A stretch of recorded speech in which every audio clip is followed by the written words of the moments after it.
teslim edilirler. Gönderme hazır. Şu anda bir tane var.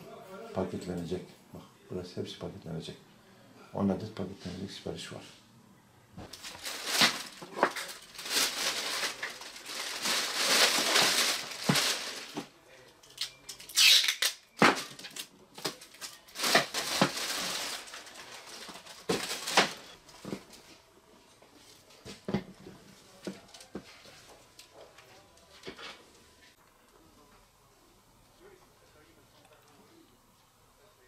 ...1.12.2020 tarihindeki İçişleri Bakanlığı genelgesine istinaden iş yerimizi online ticaret yaptığımız için iş yerimizdeydik paketleme servisi için. Arabalarımız kapalı, böyle sadece paket ve servis için 3-4 elemanımız içerideydik.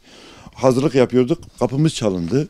Kapımız çalındı, baktık ki 2 tane polis memuru, işte efendim niye açıksınız falan, niye çalışıyorsunuz? Biz dedik bak, genelgenin 1/2. Maddesinde online sipariş firmaları evlere, adrese, servis şeklinde de satış yapabileceklerdir kapsamında biz buradayız. Yok dedi falan, tutanak tuttular. Biz zaten esnaf olarak mağduruz. Çeklerimizi, kiralarımızı, işçilerimizin maaşını, sigortasını zor ödeyebiliyoruz. Bir de kalkıp bunun üzerinden ceza da yesek yani mağduriyetimiz üstte katlanır.